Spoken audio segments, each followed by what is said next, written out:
linearly go to zero, and the amount to liquidate someone for free was like zero cost. So you just got free money, and the same address. It was so bad from bottom to top. I did a deep dive. Shout out to Max Flow and some other people that helped me with it, but they didn't have good intentions, and they had a trail of like projects. You ever see that meme of the Grim Reaper going to each door and there's blood? Yeah. Rinse and repeat. I have no doubt that they have a new pseudonym right now, and they've probably launched a project that's Rug. It's just their MO. It's really shitty. Like these guys would be like saying, "Yo, we're so depressed. That's why we stepped away."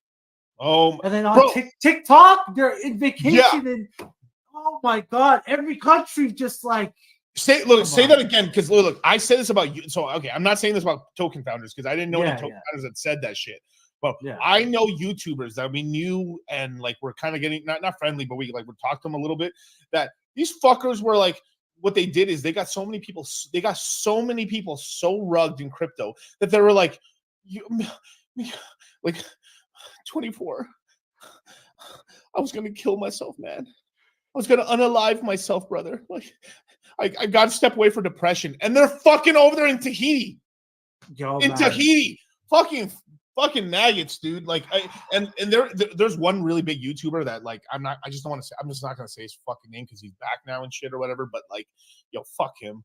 Yeah, like he was like with his pretend. Oh no, my pussy is so hurt. I've got to step away from because some days I think I just can't stand and not like, bro. Like, I swear, anytime I see dudes, like, outside, like, in the forest doing videos about crypto, I just think these fuckers are murderers. Like, such bullshit, dude. So, like, it's good to know. I mean, like, it makes sense that developers, like, were saying that, too. But I saw it, from the developers to the fucking YouTubers pulling this fucking depression card. Like, I don't know, man. It's tough. Here's the thing. What they're smart about is they make these bad mistakes. Yeah. And it's like, okay, you clearly knew this was a mistake, but it's tough to prove. And one of the ways I tried to prove it was through their GitHub.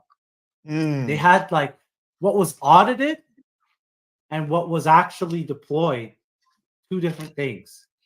Their audit would have shown like, hey, like this has issues. Right. Holy shit, problem.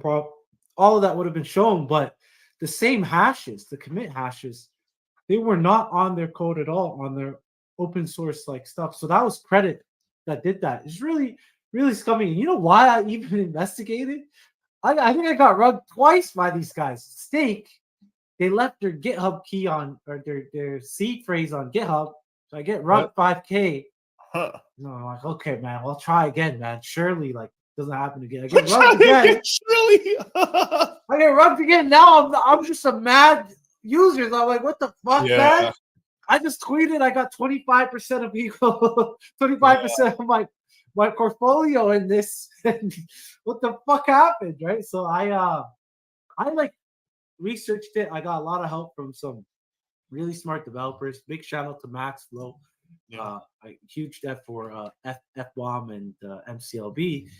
But man, when shit stinks, it really stinks because we're like, yo, man, this ain't right. And when we uncovered it, it's like, oh, this project. And this is what I never understood. If you actually made a decent project, you can make income off of it forever. Like, why rug? Like, why rug? Or like, if you're gonna fucking rug, why don't you like? I mean, this is so fucked. I shouldn't even say this, but like, if you're fucking gonna rug, bro, like rug after like 2-3 cycles or some shit after you like the thing is like fucking rugging for a couple mil, like no fuck, it's so stupid. But like, people are really short. I mean, just really short-sighted. I mean, obviously, don't do multi-fucking cycle rug. But anyone in here know Cover and Ruler? That was some of the previous projects that they did. I'm sorry, I don't. Maybe someone in the chat does. Possibly. Maybe in the chat, but so they're asking some questions about Hex and Pulse. The dips, man. You tell me, man. Are we copping or what? Oh, am I copping? Fuck yeah, I'm copping. Dude, I'm buying everything. Dude, shit. Like, fuck, man, dude. Like, I still believe in Pulse Chain. I still believe in Hex, but I'm Hex. Like, I'm Hex G. Like, so I'm one of the first YouTubers for Hex. Yeah, one of the first YouTubers for Hex, right? So it was me, Crypto Coffee, RG3, and Hexologist were the first 4 YouTubers. And yeah, that project did bananas, dude. Everybody thought it was a fucking scam and it was bullshit, bro. Like they're like at the bottom to the top, we did 10,000 times your money, top to bottom. And legitimately, like a lot of people made a lot of money on Hex and stuff like that. It forked off into P Hex, and now we have Pulse. So we have our own fucking basically Ethereum. We got our own fucking DEX now, and we have Hex still. So it's sort of like Hex is our Bitcoin with staking. Pulse chains are Ethereum, and like Pulse Hex is sort of our like we'll call it like pancake swap mixed in with spooky swap, sort of. That's kind of what it is. Yeah, that's what it is there. And they're off the bottoms. Like they're like I think P Hex is up like 4x from the bottom.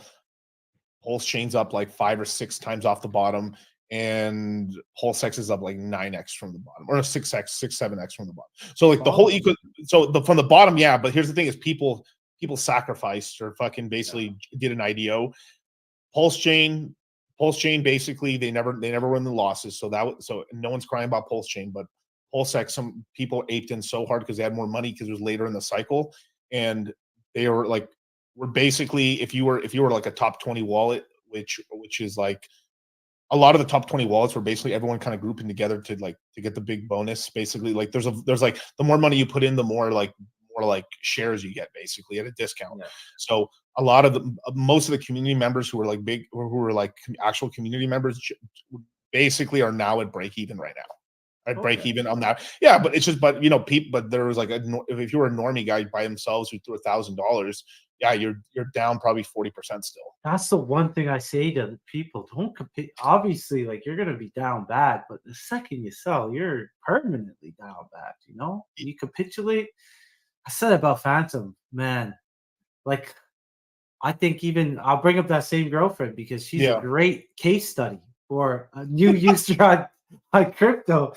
But yeah, when it went down bad, obviously I made sure she was straight and I covered all the losses. I was like, what do you want to do with the remainder of like your assets? Like she converted it all to Phantom.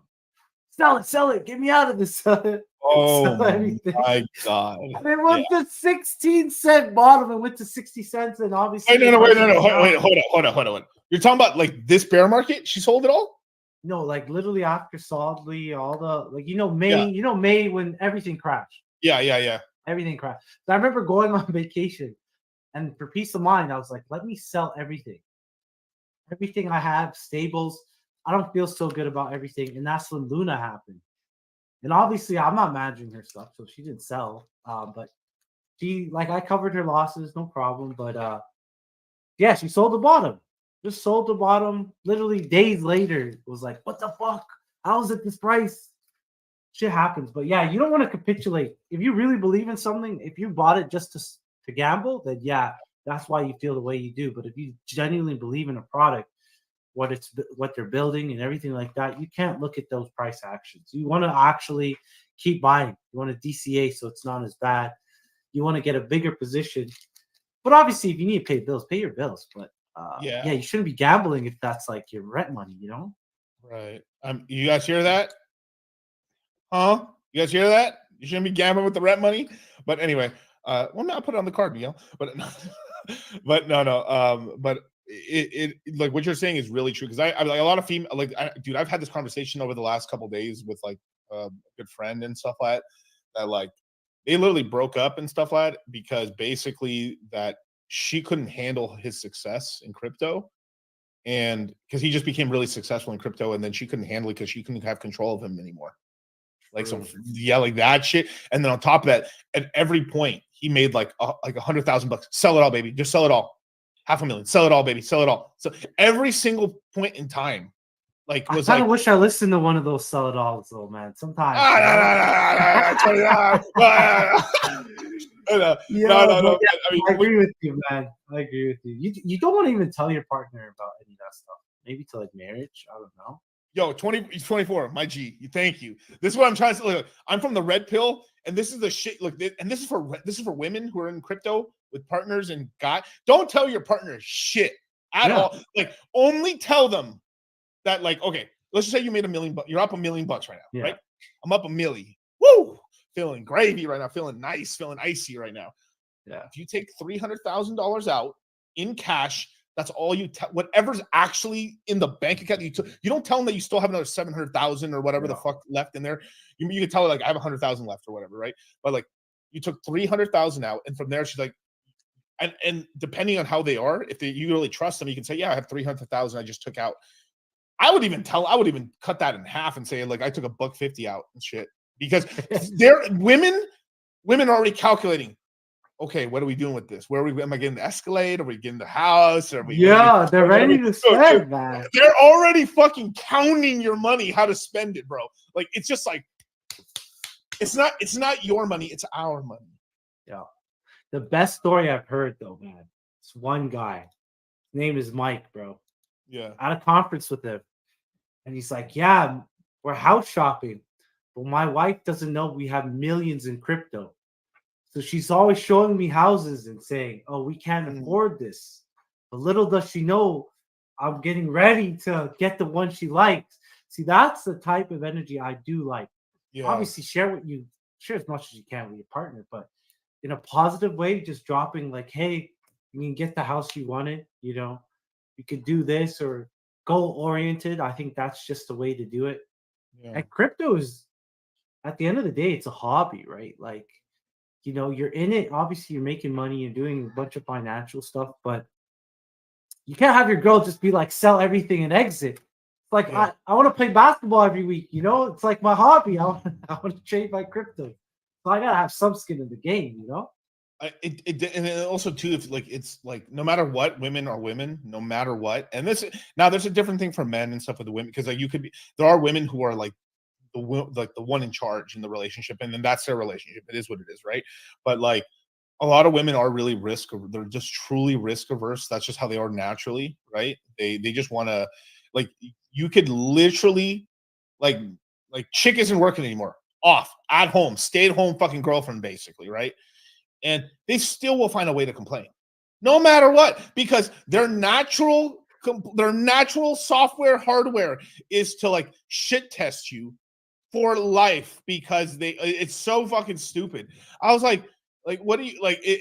I have dealt with so many guys telling me this shit, and like I've had a lot of guys make a lot of money in crypto over the years. We've gotten 15,000 people into crypto since 2020, and I've got so many stories of this shit of like other guys where it works out perfectly, other guys where like it's like she don't know about the crypto, we divorced. Hey, that's the good stories. But other ones were like, I mean, you have to be really careful. I mean, you have to be careful, because it's like money doesn't just change you, it changes people around you, how they treat you. Because you could be the same fucking motherfucker, and everyone just starts treating you, hey, $24, brother, how you been, man? Damn, your smile is bro, your teeth are white, bro. Yo, damn, I paid for whitening, bro. I brushed the teeth, yo. I have a home gym, but I just hurt my knee recently. So I hurt my knee skiing. I haven't been down there. 2 flights of steps. Yeah, I haven't been down there in a minute, but I got to start soon, man. But no, obviously everyone's situation is different. You got a wife that holds you down, man, makes life easier for you, your kids, man. Don't listen to what we're saying, man. Right. You tell her everything. Like, everyone's different. We're just talking about like early relationships, or like if your girlfriend obviously doesn't know about your financial situation, it's obviously not quite as serious as other relationships. But just be careful who you tell anything. It's not always the reaction you want. You might want to share your success. It's not always that case. So the only person I tell anything to is the tax man. That's it, man. And I just survive. That's how I would do it. Yeah, pay your taxes, you guys. Pay your taxes. Oh, yeah. Sure. Think about if you cash out. You haven't already. Look into it. Look at the numbers. Yeah, I mean, I do think people who I think as long as you're if you're all right, because I've got I have this whole thing about we have guys in the Hex community that moved into Puerto Rico, and so I mean I know tons of people move to Puerto Rico. I like a lot of them are good buddies and stuff. Otherwise, I just take the piss out of them, call them Island Boys. But Puerto Rico is a great option for guys in the United States, because basically there's no taxes. Basically, there's 4% taxes overall and no capital gains tax. like nothing, dude. Like, but you live in a Spanish country, in a Spanish speaking country, you know, it's really cool if you're single. It's like it's pretty difficult if you're married with family. I know, like, I know a YouTuber, Crypto Crow. I don't know if you know him and stuff like. He's I a might have seen him. I might have seen him. yeah, he's an OG in the space and stuff. Probably one of the tallest guys in crypto. He's like damn near 7 foot, damn near like he's fucking giga tall, bro. Like, and he was one of the first crypto YouTubers to move around the same time that Peter Schiff moved over to Puerto Rico, and like he's like, we couldn't do it. Infrastructure's bad. I mean, he was having trouble streaming. Everything's really slow. The language, he moved his kids and everything, his wife and everything, and they moved back. They just waited the 3 years because like if you move there, you have to finish the first 3-year part of the contract, and then after that, because if you move back and neg on it, then you owe back taxes for 3 years. Yeah. So it's like, makes sense. So I mean, that's why I tell people like, and well, if one easy move you could do for yourself is move to Texas, Nevada, or Florida. Those are income tax states, right? The cheaper correct ones? zero income tax. Because I came from California, that was 13.5%, 13.5 extra on top of federal. So like basically like for my tax bracket, I was like getting paid. I was like, it was like 45%, 45% plus. Ouch. That was crazy. So, and they took a wet bite out of my ass. I'll tell you that. Like I paid for a lot of Social Security. I told my dad that shit. I was like, I paid for a lot of Social Security. No mas, never again. Because like, no fucking mas, dude. I ain't letting that shit happen again. Like that. Like I'd rather burn the cash than. Oh man, this kills me because my mindset about taxes before I got money and after I got money is night and day, bro. Yeah, because you get tax some more. Like it's like we work so hard to make the money, and then these motherfuckers, like, I mean, taxes are most tax, like they print money. They don't need a tax. The federal, states can't print money, so I understand like why they have some taxes. Okay, the federal government does not need to tax. They print money. They only tax you to keep energy away because they spend your dollar. They spend your $24. So they're like, all right, we need to tax as much of 24's money as possible because that causes inflation because we front run his selling. Or his spending of his income. It's so messed up, dude. But it is what it is. I mean, like, I'm really, I'm good friends with Robert Kiyosaki and George Gammon and them and stuff like that. And like, I mean, they kind of laughed at like when I told them like, oh, crypto guys going down to Puerto Rico, and they're like, oh, you guys are fucking idiots. Like, buy real estate. Like, I mean, because they're real estate, but everyone's got their game. Everyone's got their game. Like, they're huge in real estate and stuff. So like, if you buy an investment property, you can put $250,000 down on $1 million property, put $250,000 down, you can write off $1 million of fucking tax. But you notice though, there's never a bad time to buy when it comes to real estate, guys. It's always a good time to buy like a house. Yeah, well, it's sort of like watch. I called the real estate top, and some of my real estate buddies were like, "Yo, this crypto stuff's getting kind of crazy, bro." It's because it's the sort of thing. We're both in the money game. But sometimes you're so deep in the sauce, you can't tell what sauce isn't sauce. Like you can't see the forest for the trees. Like I was able to see like, yo, this real estate shit's getting crazy. Interest rates are going down, and then like interest rates are going up. And I was like, oh, real estate's fucked. Now it's a decent time to buy because you can refinance it. You can because in 2 years, the Federal Reserve said by 2026, the interest rates were going to be from 5.5 to 2.9 by 2026. So I think we're basically pumping. Like this is just my speculation here. We're pumping, or like the bull markets, we're pumping. There's going to be nothing because basically we would have dumped already. Like we dumped a little bit. This isn't really a dump, really. Like this is kind of a retrace. Well, it's like healthy pump. Yeah, it's a healthy pump, man. Yeah, it's a healthy pump. But we're pumping until the halving, which is interesting because that's good.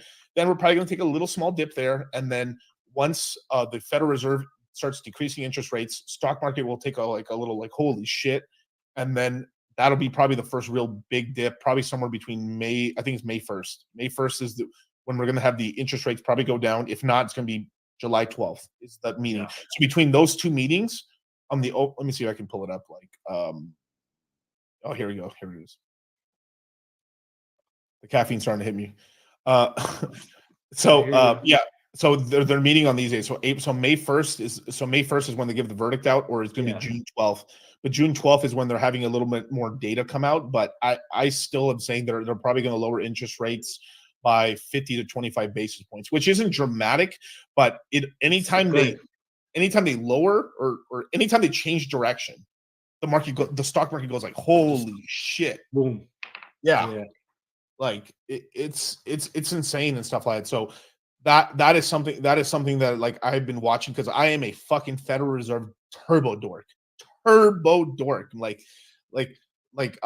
been listening to like streams on the Federal Reserve since I was like maybe 18, 17 years old, cutting lawns and shit with headphones on. Really? Yeah, like dude. Bloomberg type shit just playing in the background. Yeah. I was listening to like Bloomberg Radio when they had the first iPhone app and stuff like that.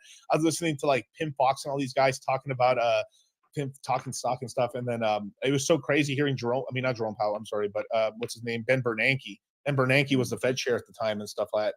And he did some. I will say this though, even though they did a lot of fuck shit, he probably would have gone through it. And then like I can't imagine the level of poverty that would have probably happened if they let the thing crash. And this is the fucked up thing. Like this is you only understand this as you get older. Yeah. Because as a kid, you're like, no, man, they fucking cheated. Outside of some hippy dippy, like kind of commie bastards. Like, man, they're cheating, man. They fucking bailed out the banks, man. And like, yeah, they shouldn't have. But they caused such a Ponzi. Like, we would have got a Luna type crash. Yo, horrible. Luna type. Like, the United States losing the dollar type crash. That's not good for any. People say, "Yeah, man, we're gonna go back to," because I knew like at the time I knew so Greenspan before your time. Well, I knew Greenspan, but like, bro, that's 70s, bro. I know actually no Greenspans. I guess that'd be the 2000s and stuff. But yeah, I was a little too young for that. I knew Greenspan put the put in and stuff, but I mean, everyone like jacks off the one from the 70s and stuff. You know, he's like, well, the only Fed chair that's actually any good and stuff is what's his name? Oh my God, is a motherfucker who cranked the interest rates up to 28% in one day. What's his fucking name?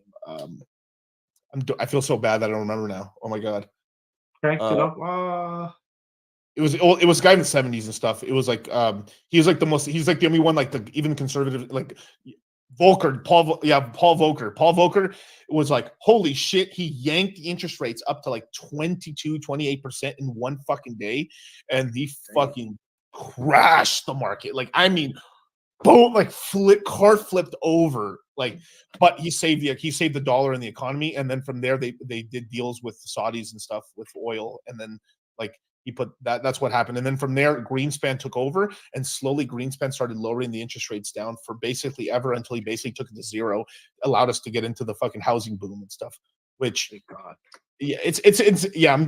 I love this shit. I love the dorky shit. But like, no, you gotta keep up. I usually follow people that like better explain it for me. But typically FOMC, all these rate hike meetings, you gotta pay attention. Like, you can't just be in your own bubble and ignore the greater economy and macro. It's really important. But when you bring up Puerto Rico, man, you ever have to just fight that feeling? Sometimes, man, I'll wake up in the morning and be like, man, I should just move to Mexico, man.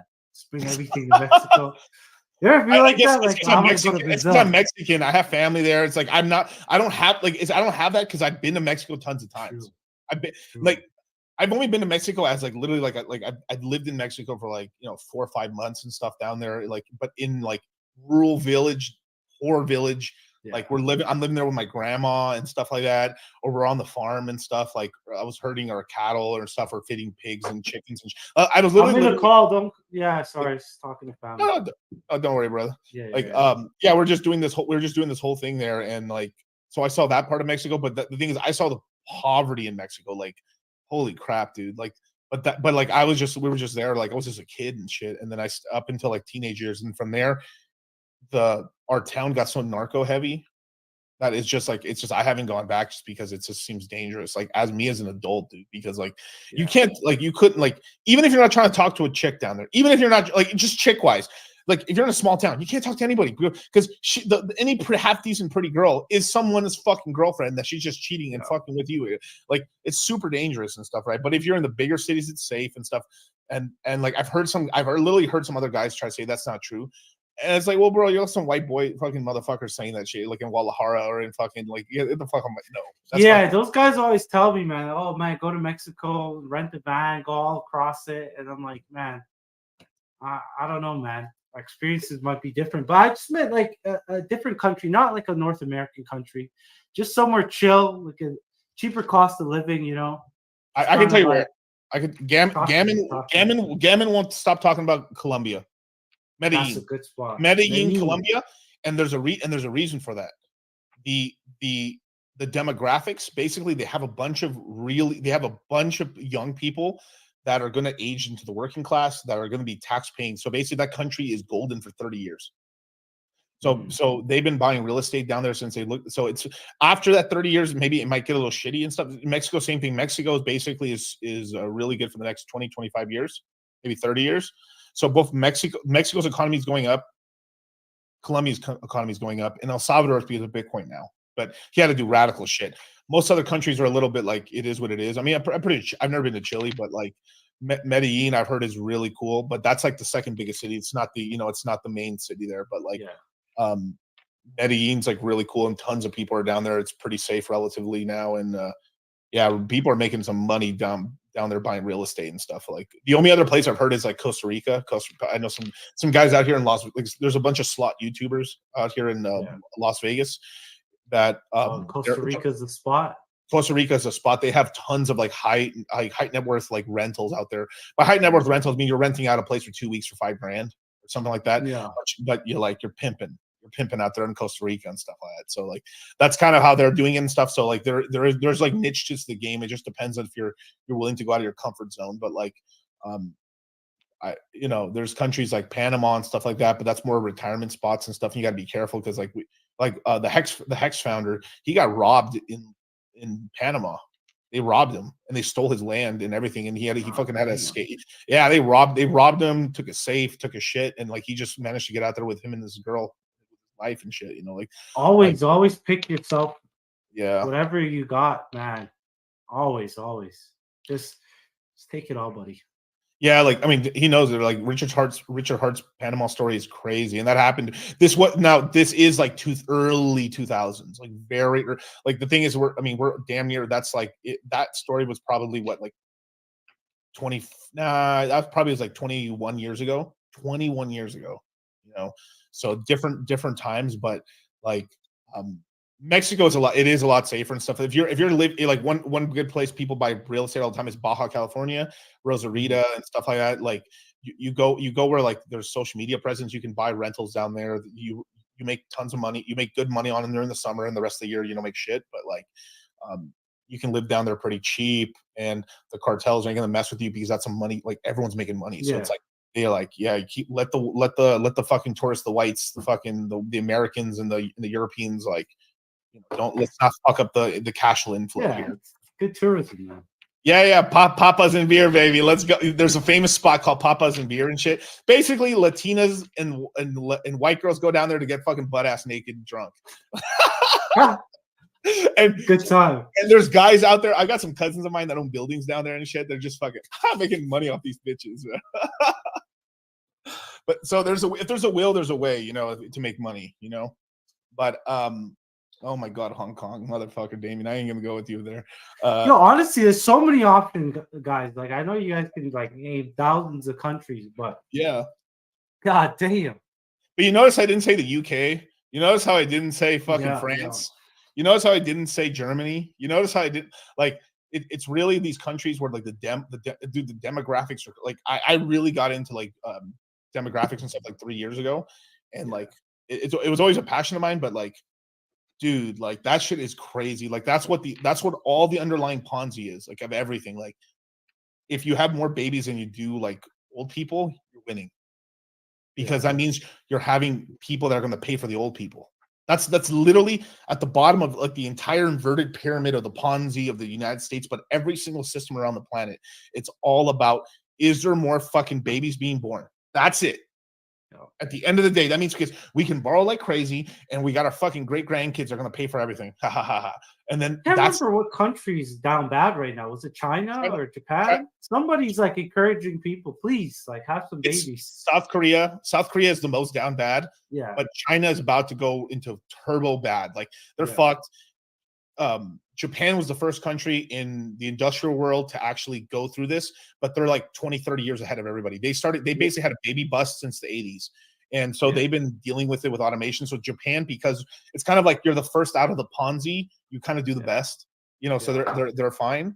But but what's happening with South Korea is like they have like their birth rates like the average couple's having like 0.4 kids, 0.4 kids. Like it's so like they're one. No, dude, they're so below. It's so bad. Basically, their population is going to like get cut in half in 20, 30 years. It's insane. It's so fucking bad. Same thing with China. Was like so crazy that one child policy fucked them. Like, you know, okay, so TradFi, right? TradFi for the last 30, 40 years has been China, like in the 70s, China, 80s. Yeah, I'm investing in China a little bit, you know, a little foreign. So China, 90s, China, 2000, China. Now, these fuckers have stopped building China. They're building India now. They're going to run up the same Ponzi they did on China on India. Like, that's why, like, if you saw that there's this whole celebrity thing that was going down over there, like fucking there's Mark Zuckerberg, there's fucking I saw Mark there. Everybody, why was everybody there? Because they're the next continent, the next group of people they're going to Ponzi up is the Indians. India. That's the next one, and then they're going to fucking pump and dump them 30 years later. They're jumping off to the next one. That's what they're playing a game. They're playing a fucking macro pump and dump. So like a cheaper consumer, because you know what I noticed, man? You know how it usually is with drop shippers. You'll buy some stuff from China, sell it on Amazon. Man, I'm starting to see China shipping faster than Amazon, man. They got fulfilled by AliExpress now. Oh, AliExpress. They're starting to be like, okay, we're like, you know, we're a little bit bigger now. Like, hey, the cost for this. So I can see like people trying to undercut, you know, rising costs with like a cheaper workforce. I see that now. And they're getting scared about it too, because like what's going, like, not to make this the China stream, right? But like what's happening in the United States is basically Trump started it with the trade war and stuff and the tariffs and stuff. Basically we and you know, the whole Android 19 thing that happened, you know, the whole you know, COVID thing. Basically we were too decentralized we were overly decentralized in our supply chain, and we re-centralized our supply chains. So we're moving the Chinese factories to India, and we basically have now, like, our biggest trading partner is Mexico now and Canada. So it's like, which is good, yeah, right. So that's happening, right? But like basically what we're doing is we're like, all right, let's cut 50%. They're literally done this. 50% of the countries we have factories at, cut them out for moving it back. We're centralizing the blockchain to countries where we're friendly with. So some of the more industrial stuff, like building like literally like cars and stuff, is all here in the States. It's all here in North America. And that's like they're putting it together. Actually, I used to work at Honda. Yeah, like it's like, it's built here, but it's outsourced here, parts here. You know what I mean? It's like, I would say assembled in America. Yes, assembled or designed in Palo Alto, built in Honduras. No, but it's still a lot of work here, bro. It's a lot of work. You got a lot of ship parts. You got to put them together. A lot of QA. A lot of like, okay, manufacturer, you fucked up. Like, how are we going to mitigate this? No, it's definitely a lot of work for sure. But they do as much as they can and make it as cheap as possible for sure.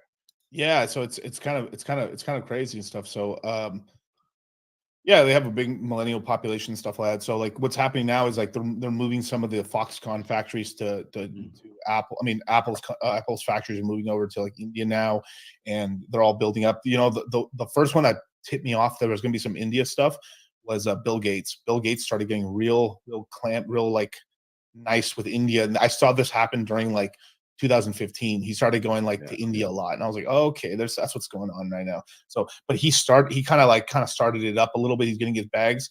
The ones that's really started it up was Warren Buffett and Charlie Munger. Charlie Munger was investing since. So basically, once Nixon opened it up, Instrumentals.